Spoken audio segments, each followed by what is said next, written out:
بسم الله الرحمن الرحيم اللهم صل على سيدنا محمد وعلى آل سيدنا محمد اللهم أخرجنا من ظلمات الوهم وأكرمنا بنور الفهم اللهم افتح علينا أبواب رحمتك وانشر علينا خزائن علومك برحمتك يا أرحم الراحمين والحمد لله رب العالمين.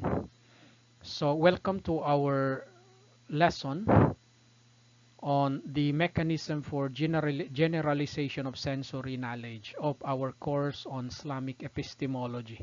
Last meeting, we explored the stages and degrees of knowledge, and we found out that many theories on many theories on knowing or epistemology have different ways of looking at the stages and degrees of knowledge. Although one thing can be observed, and that is the sensory perceptions, the senses as fundamental and leading towards something that is of higher degree. In this lesson, we will try to understand more the mechanism for generalization of sensory knowledge. How, that is, how can finite observations of the sensory perceptions that we have support a universal claim, meaning how from empiricism we can conclude with something that is considered rational, such as a universal claim on something. If we take a look at scientific generalization, we can observe that it contains an epistemic leaf. What does it mean? It means that experience, yes, it gives a limited number of cases. And a scientific law reaches unobserved cases, past, future, near, and far. Now, let's take a look at the observed facts. We can say tens or even thousands of cases. And in addition to that, we can also see or acknowledge unobserved cases, meaning cases that are never examined. And in view of these observed and unobserved cases, our rational thinking would make a claim that extend to a whole class. Now the question is, what warrants the extension? After observing a series of phenomena, our mind would conclude something. It means to say that it would extend this case to other cases that will happen even in the future. The question is, what warrants, what authorizes this extension to the unobserved cases yet? You see, the mind is more than a camera. Why? Because a camera receives a bounded view.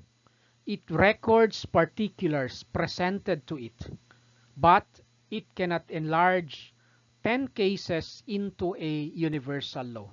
Whereas our mind, which in our lesson is called the mental dark room because it is likened to the dark room when we develop camera films before. So it abstracts common features. It would collect common features and removes irrelevant conditions. And after doing those, it extends the judgment beyond the observed sample. And it would extend even to future cases. Now, let us not forget that a change in quantity does not justify a new kind of claim. So here is the proposal. Many observations, yes, they accumulate, and quantity is said to pass into quality. meaning something that is quantitative, it would develop into something that is qualitative. And a universal judgment is treated as the new reality. The objections here are that more particulars, they remain particulars. Uh, a particular case happening perhaps would remain as something that is isolated. An essential change in a physical thing is not an argument, but the credibility of the universal still needs explanation. So this addresses the dialectical materialist answer criticized in our previous lesson. So here the issue is logical warrant and not the physical transformation of water into steam. Now, actually, Bertrand Russell sees the problem of induction clearly. By the way, when we say induction, we are referring to inductive, you see, the heat induction. So here we are referring to induction, and the no finite list of successful cases contain every future cases within it. So here, as in the case of heat induction or induction of the metal, the iron is observed samples of iron expand when heated. Yes. And in medicine, tested patients respond under stated conditions. So the law in science reaches cases not yet tested. But the gap is here. Why should nature continue uniformly? Maybe there would be exceptions, and these exceptions would be considerable in number. So here we credit actually Russell for identifying the problem, even though as we go on the lesson, we will find out that his solution is incomplete. Now, Avicenna and Sheikh Tusi locate reason within experiment. First is what we call as control. That is to remove and compare competing conditions. And then after that, isolating it, meaning identifying the factor that consistently link with the effect. And after doing the isolation, let's reason out that like conditions cannot yield unlike results without a differentiating cause. There must be a differentiating cause. And after that, we come to generalization.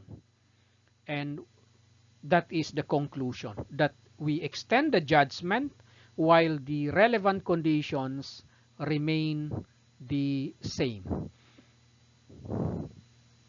Here, our point is that it is not that an axiom exists as a conscious proposition at birth.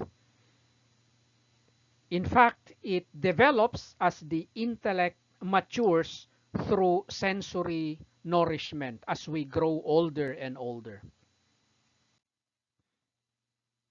Now, let's proceed to induction. Let's continue with induction again and experiment. Because induction and experiment should not be collapsed as one. So here is an enumerative induction, and the other one is discipline experiment. In enumerative induction, counts repeated cases. It raises confidence through accumulation, but may leave relevant conditions unidentified. Whereas in discipline experiment, it varies and controls the conditions. It seeks the causes of a stable effect and combines observation with rational principles. So here, we treat experiment as sensory rational work. Yes, repetition matters, but design and causal judgment matter most.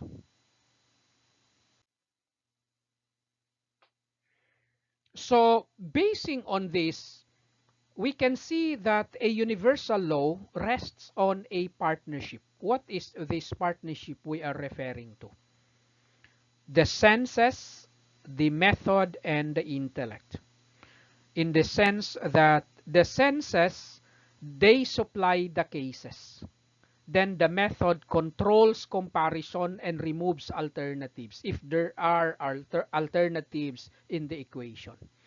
Then finally, intellect supplies the warrant, the authority for extending the result based on the proper method that is used in observing or in analyzing the cases.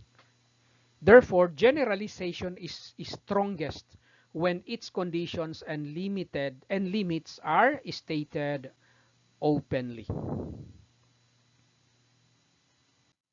Okay, so let's carry the lesson into judgment and action by taking into consideration the following four elements: notice, control, reason, and qualify. First, finite data do not contain infinity. Yes, obviously. And good experiments isolate relevant conditions. And we reason out that axiomatic judgment supports extension. And finally, every law carries conditions and scope, of course. So for discussion, uh, try to answer this question. When does repetition become evidence? For example, certain things that you see being repeated time and again, and when it is merely repetition. Try to take examples on real life, things that you observe. Okay, so next time we will continue our discussion along this line. Thank you and see you then. Wassalamu alaikum warahmatullahi wabarakatuh.